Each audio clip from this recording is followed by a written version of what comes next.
Bien, jóvenes, aquí empezamos un tema nuevo, que en verdad es una continuación de lo que llevamos de la Revolución Francesa, pero consideremos que lo vamos a tratar como si fuera un tema independiente, que es el Imperio Napoleónico, el consulado e imperio de Napoleón Bonaparte. Es el tema, la verdad que es un tema chulo. Vamos a ello. Ahora, el último que hemos visto es que estaba el directorio, ¿os acordáis que le habían cortado la cabeza a Robespierre? Había acabado el terror. Y este directorio dependía del ejército para parar tanto a las fuerzas realistas, a las fuerzas absolutistas que seguían existiendo, como a los sans-culottes. Y para ello recurrieron a este general, a este joven general que era Napoleón. Lo que pasa es que este tío es muy listo, el general Napoleón Bonaparte. Este tío es muy listo de Córcega, es corso, Córcega. Es muy listo y se da cuenta que el directorio le viene chico a él, que el que puede gobernar Francia directamente es él. Por cierto, los del directorio se dieron cuenta de estas ambiciones de Napoleón y hay una cosa muy curiosa, aquí tenéis a Napoleón cruzando los Alpes, y hay una cosa muy curiosa, digamos, lo mandaron al sitio más lejos que podían encontrar. Ellos estaban aquí en Francia, ¿no? El directorio temía que Napoleón tuviera demasiado poder y les propusieron una campaña, ni más ni menos que en Egipto. ¿Mm? Es algo muy curioso. La campaña de Egipto es algo interesantísimo, porque Egipto era la clave para dominar el mundo en el siglo XIX. Ya lo veremos cuando veamos el tema del colonialismo. Egipto está exactamente en mitad de camino entre Asia, perdón, entre África y entre Europa. Y es la comunicación por el Mar Rojo, que es este de aquí, al Mediterráneo, además es una zona muy rica, fácil de defender. La clave de un futuro imperio, mira por dónde es verdad que era Egipto. No, no era ninguna tontería lo de Egipto. Lo que pasa que de camino lo que querían es que Napoleón se largara allí a Egipto y quitárselo de en medio. Y entonces es verdad que Napoleón hizo la campaña de Egipto en 1799. Egipto está aquí, ¿eh? O sea, la ruta de comunicación. Si se hiciera un canal, que ya veremos, si se hiciera un canal aquí, se podría ir en barco entre Asia y Europa. Y es el centro de comunicación de África, de Asia y de Europa. La verdad que es muy importante Egipto. Ya lo veremos en el tema dentro de un par de temas. Vamos, sí, un par de temas. Bien, esto es Egipto, ¿no? Este es el río, por favor, ¿sabéis qué río es? El río Nilo, ¿eh? El delta, aquí está Alejandría. La gracia estaba en hacer un canal aquí. ¿No? Un canal aquí, ya sabéis cómo se va a llamar el canal, ¿no? Se va al canal. Lo sabéis, ¿no? Bien. Egipto hasta entonces había sido una provincia del Imperio Turco, pero en aquella época era independiente y estaba gobernado por unos tíos que se llamaban los mamelucos, en árabe Mamluk, pero para nosotros los mamelucos. Los mamelucos eran unos antiguos esclavos que se habían, que se habían hecho señores y terminaron siendo sultanes y dominaban a la población de Egipto. Ellos no eran egipcios, los mamelucos no eran egipcios.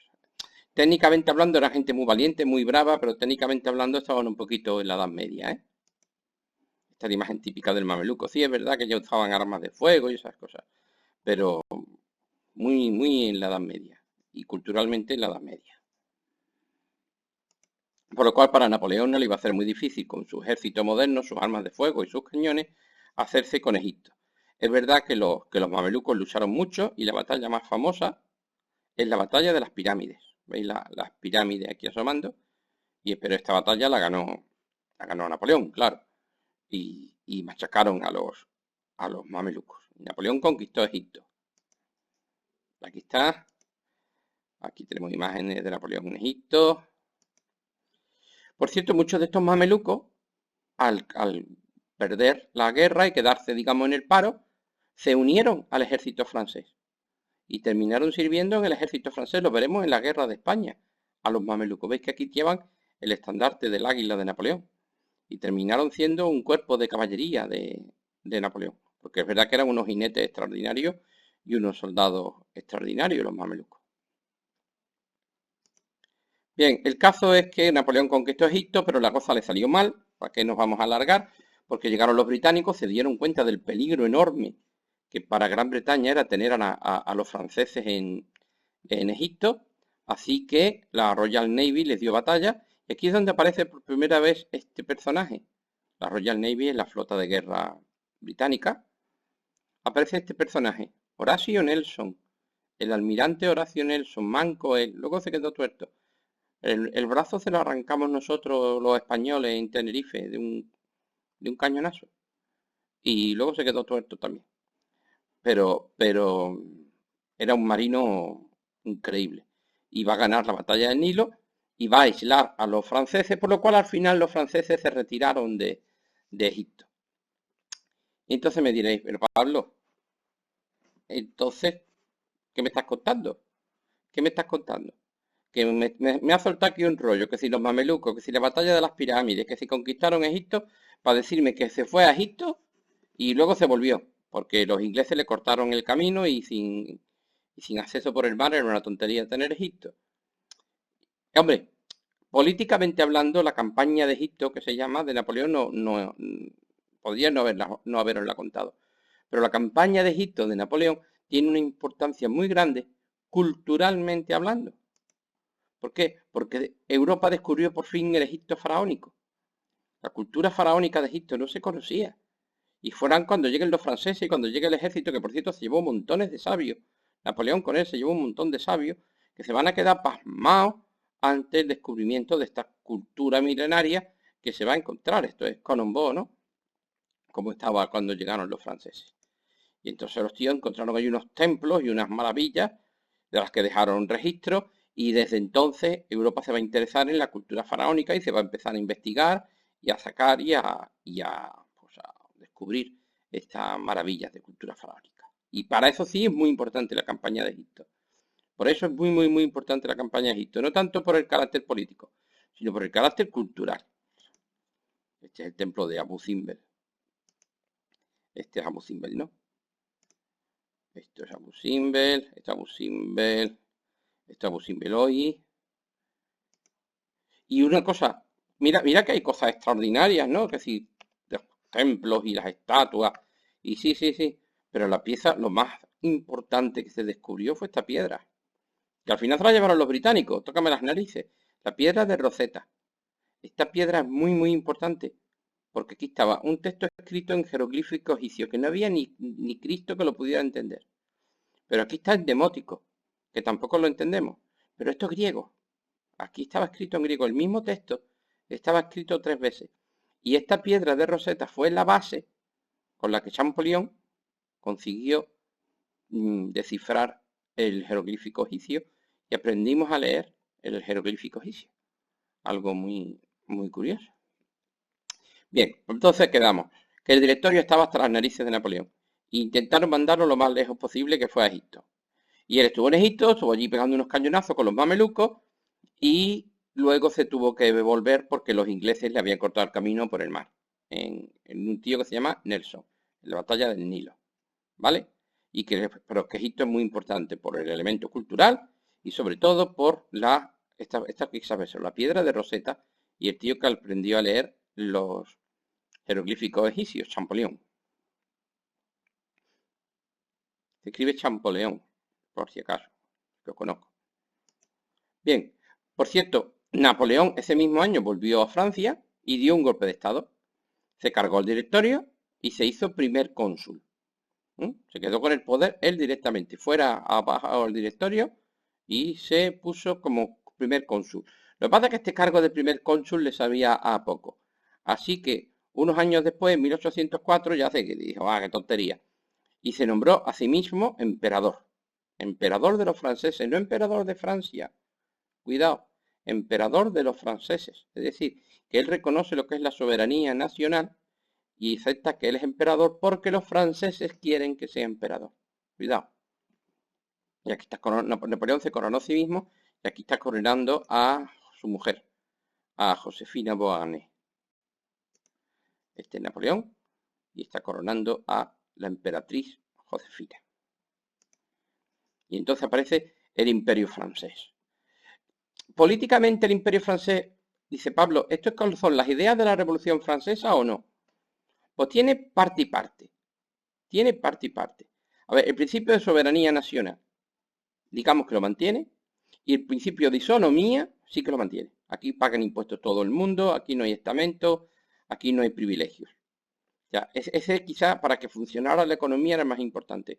Los demás, bueno, Francia es un estado autoritario y eso de división de poderes, pues no, la verdad que manda a Napo, pues que nos vamos a engañar. Y lo de los sufragios, pues pocos, la verdad. Y pluralismo político, pues, hombre, si eres napoleónico, pues está muy bien. Y derechos fundamentales, pues, hombre, más derechos fundamentales que en el antiguo régimen. Y constitución no había una carta otorgada, pero es una larga historia. Conclusión, el imperio napoleónico es mucho más autoritario que la revolución, que por ejemplo que la época de la convención o que la época de la asamblea. Pero mantiene la isonomía, por lo que es la base para que el sistema de impuestos funcione, para que no haya privilegios y para que la economía pueda desarrollarse y la sociedad pueda desarrollarse. En verdad era un estado moderno, pero rarito, rarito. Es que era un imperio, eso tiene un mal rollo, que no vea. Una vez que él está afincado, evidentemente Francia ahora es un país moderno, Francia ahora es un país moderno, con isonomía, y va a tener un enemigo en el mundo. Este. ¿Lo entendéis lo que pone aquí, no? ¿Por qué Francia no se hace con todo el mundo? Porque tiene un enemigo. Gran Bretaña. ¿Veis que pone aquí All England? ¿Eh? Aquí está el pequeño John Bull, que es como le llaman a Inglaterra, digamos. El pequeño John Bull. Aquí está Napoleón. Dice, ¿quién se atreve a interrumpir mi progreso, mi éxito? Dice, pues John Bull, que está aquí estoy. Los británicos inmediatamente van a ser enemigos del imperio de Napoleón. Y esto es muy importante. Gran Bretaña va a ser enemiga automáticamente del imperio de Napoleón. ¿Por qué? Bueno, ya del consulado. Y ya de antes venía. ¿Por qué? Vamos a ver. ¿Entendéis que Gran Bretaña es un país moderno? Que tiene un sistema moderno con isonomía, todo el mundo paga impuestos, se está abriendo a la revolución industrial, a la revolución agrícola, la ilustración y todo aquel rollo, ¿acordáis, no? Y Francia también. Con el imperio francés, Francia también. Francia también tiene isonomía, Francia todo el mundo paga impuestos y Francia también se va a estar abriendo a la revolución industrial y a la revolución agrícola y a todas las demás. Y eso es exactamente lo que los ingleses no quieren. ¿Por qué? Porque Francia es mucho más grande que Gran Bretaña. Francia tiene mucha más población que Gran Bretaña. Y si Francia se hace un país moderno, terminará comiéndose con papas a Gran Bretaña. Y eso es lo que no quieren los británicos. Así que el plan de los británicos es impedir, sea como sea, que el imperio de Napoleón se establezca. Y que ellos lo que quieren es que Francia vuelva pues, al antiguo régimen, si puede ser. O sea, que el único país moderno y liberal sean ellos para que no le hagan competencia los franceses. Esto lo entendéis, ¿no? O sea, Gran Bretaña va en moto en esta carrera. Esto es una carrera de bicicletas, ¿no? Y Gran Bretaña va en moto. Y Francia se acaba de comprar otra moto. Pues bien, eso es lo que no quiere Gran Bretaña. Gran Bretaña lo que quiere es pincharle las ruedas a la moto de Francia ahora que están empezando. ¿Por qué? Porque si les dejamos más tiempo, les dejamos más tiempo, les dejamos más tiempo, a más tiempo que pase, más fuerte va a ser Francia. Pues eso. Además os recuerdo que Inglaterra es una isla y tiene una flota de guerra extraordinaria. Tiene una flota de guerra extraordinaria de la Royal Navy. Estos son navíos de 3 puentes o navíos de línea, que es como le llamaban. Y mira por dónde de pronto se acordó Napoleón. Mira, que había otro país que también tenía una flota de guerra extraordinaria. España. España también tiene una grandísima flota de guerra. De hecho, es comparable perfectamente con la británica. Este es el barco de guerra más grande que había en el mundo, el Santísima Trinidad.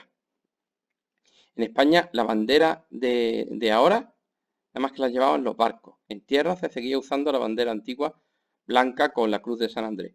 Pero en el mar sí que se usaba ya esta bandera para que se viera Esta bandera está hecha para hacer vistas desde lejos y funciona muy bien, por cierto. ¿Y entonces qué hace Napoleón? Pues Napoleón va a buscar a España. Esta era la bandera que seguía en tierra, ¿eh? Si veis cómo está la bandera, pues ya vais a imaginaros cómo va a quedar España. ¿Para qué nos vamos a engañar? Entonces Napoleón nos necesita a nosotros para luchar contra los ingleses, lo cual había sido lo de siempre. Había sido lo que siempre había pasado. Españoles y franceses habíamos luchado contra los ingleses. El rey de España era un panoli que se llamaba Carlos IV. Y estaba con un hijo que se llama Fernando, que era Fernando VII. Súper idiotas los dos, la verdad. Son unos personajes siniestros, unos personajes panoli, egoístas, tontos. Y la verdad, va a ser un desastre para España. O sea, no, tenemos que vernoslas con Napoleón, contando con la familia real, yo creo, más patética que hemos tenido nunca. Y ya vaya a ver cómo nos va a ir. No, Napoleón se los va a comer a todos con patatas. Este era el ministro Godoy, es una larga historia. Esta parte está sacada de la presentación que uso en segundo bachillerato y hay más láminas de la cuenta, porque claro, en segundo bachillerato nos lo trabajamos más a fondo. Bien, os digo que eso. Bien, el plan es invadir Inglaterra. El plan es invadir Inglaterra. Y para eso se unen las dos flotas, la flota francesa del almirante Villeneuve y la flota española que mandaba el almirante Gravina, aunque también hay otro muy importante que era el almirante Churruca. Y el plan era engañar a los ingleses, haciéndoles creer que íbamos a atacar Jamaica. Jamaica es una isla del Caribe, que para ellos es muy importante porque es donde se produce el azúcar, que era un producto que ellos vendían muchísimo. Pues entonces vamos a engañar a los ingleses. Les vamos a decir que vamos a ir a invadir Jamaica. Y entonces la flota británica con Nelson, ¿os acordáis de Horatio Nelson, el almirante? Se van a ir a Jamaica a defenderla. Y mientras el tonto de Nelson está en Jamaica, ¡zas!, invadimos Inglaterra. Oye, es un buen plan. Es un buen plan. Y se llevó a cabo. El plan era engañar a este tío, al almirante Nelson, y hacerle creer que se fuera a Jamaica para que nosotros pudiéramos invadir Inglaterra. Esta es la bandera de guerra de la Royal Navy, la bandera de la flota de guerra, con la cruz de San Jorge. Y la flota se reunió en Cádiz, lo veis que está aquí Cádiz, los franceses de Villeneuve y los españoles de Gravina y Churruca. Y antes de salir para Jamaica, y íbamos, que vamos a Jamaica, que nos vamos a Jamaica, fuimos a Gibraltar, para que no les quedara la más mínima duda, ¿no? Y de que nos vamos a Jamaica, ellos vamos a invadir Jamaica, para que Nelson se fuera para Jamaica. Y cuando dimos la vuelta, mira por dónde, a que no sabéis a quién nos encontramos aquí. Para toda la flota británica. Nelson se nos adelantó y de pronto apareció toda la flota británica diciendo, ¿dónde vais? ¿Dónde vais? Los rojos son los británicos, los azules los franceses, los amarillos los españoles. Y mirad por dónde viene el viento. Nelson se plantó con el viento totalmente a favor. ¿En dónde? Pues una batalla que hay que saberse, Trafalgar. Trafalgar, 1805. El 21 de octubre de 1805. Y esto es muy importante. ¿Y qué pasó en Trafalgar? Esto hay que sabérselo, ¿eh? ¿Qué pasó en Trafalgar? Pues que hubo una batalla, una de esas batallas decisivas de la historia, ¿eh? Una de esas batallas súper decisivas de la historia. A cañonazo limpio allí frente a Cádiz, frente al Cabo Trafalgar. El buque insignia de Nelson era el HMS Victory, Her Majesty Ship, que significa navío de su majestad, HMS, Her Majesty Ship, y es el Victory. Y se conserva exactamente intacto, es que está como nuevo, en el puerto del dique seco de Portsmouth, en Inglaterra. Visita que os recomiendo encarecidamente ir a visitar el Victory de Nelson. Los barcos en aquella época eran de madera, funcionaban a vela, y veis las paredes de madera tremendas, y lo que tenían es cañones, un montón de cañones, los más cañones más grandes abajo, cada uno de estos se llama un puente, este es un navío de 3 puentes, y el humo y todas esas cosas salía por estos enjarretados, que está aquí, porque por donde le entraba la luz y el aire. Este es el interior del Victory. Este es el Victory dispuesto como para dormir. Porque están aquí los COI, estas son las hamacas esto no hace falta que lo sepáis. Estas son las hamacas de los marineros y esas cosas. Este es el Victory preparado para la otra cubierta del Victory, preparado para el combate. Ves que aquí han desaparecido de pronto las hamacas y están todos preparados. Aquí están los cañones, estas son las balas, la pólvora se guarda abajo, nunca se guarda la pólvora aquí, y estos son los elementos para cargar los cañones. Imaginaros esto lleno de gente pegando cañonazos y los cañones enemigos con estas balas entrando por aquí, con las astillas y la madera rompiéndose y la sangre y vamos, duro, ¿eh? La batalla tuvo que ser tremenda. Los barcos ingleses, como llevan ya más tiempo en la revolución industrial, tienen cañones de hierro. Esto es una carronada. Esto no hace falta que lo sepáis, pero esto es una carronada y está hecha de hierro, no de bronce. Bien, pues una batalla tremenda. Una batalla tremenda a cara de perro. ¿Qué tengo que decir de esa batalla? Pues que los españoles luchamos muy bien. Los españoles luchamos muy bien. ¿Veis la parte de atrás de los barcos? Que es muy bonita, así, con muchas ventanas. Era la parte donde iban los oficiales, donde iba el capitán del barco. Se llama el espejo. Es la parte más chula del barco. Y por dentro es así. Pues bien, los ingleses nos atacaban por el espejo. Cuando una bala de cañón entra por el espejo, atraviesa el barco entero de lado a lado, ¿eh? ¿Qué tengo que deciros? Pues que perdimos. Los ingleses nos hicieron papilla, nosotros y a los franceses de camino. Nos hicieron papilla. En el último momento, el Santísima Trinidad, que era el barco más grande, este no es, ¿eh? Este es el Bucentauro, pero bueno, como si lo fuera, este es francés. En el último momento, ya con el barco hecho papilla, el almirante Churruca, herido de muerte, ordenó que la bandera de España se clavara con clavos a los mástiles. Mira, cuando un barco se rinde, lo que hace es arriar la bandera, es decir, bajarla. Pues bien, Churruca ordenó que la bandera se clavara con clavos para que los barcos españoles no se rindieran. Y es verdad que no nos rendimos, vamos, fue la hostia la batalla. Sí, pues terminamos todos en el fondo del mar. Terminamos todos en el fondo del mar. Y esto es una cosa muy importante. España era importante en el mundo porque tenía una gran flota de guerra y porque tenía un gran imperio en América. Pues nuestra flota de guerra, olvidadla. Está en el fondo del mar. ¿Y vosotros creéis que podremos mantener un imperio en América sin barcos? No, ¿verdad? Pues entonces sabéis lo que va a pasar a España. España estaba jugando en primera división y en Trafalgar, pasamos de jugar en primera a jugar en segunda B. O sea, para España fue un desastre tremendo. Para Gran Bretaña todo lo contrario. Es la única flota de guerra importante que va a quedar en el mundo y esta idea tenéis que comprenderla muy clara. Durante los próximos ciento y pico años, ¿eh? Estamos en 1805. Poned hasta 1940. ¿Eh? La flota más poderosa del mundo va a ser la flota británica. Y los británicos van a ser auténticos dueños del mar. Nadie les va a cuestionar a los británicos el dominio naval. Y el que domina el mar, recordadlo, domina el mundo. Y ya sabéis quién va a ser la potencia hegemónica en los próximos ciento y pico años. Pues va a ser Gran Bretaña. Si consiguen librarse de Napoleón, claro. Si consiguen librarse de Napoleón. Bueno. Por cierto, Nelson murió en la batalla. El almirante Nelson murió en la batalla. Y este es el entierro de Nelson en Londres. Está la Catedral de San Pablo de Londres. Y mirad que han traído trofeos de los barcos. Una de las banderas que han podido capturar. Y las otras están en el fondo del mar. Y también de los franceses.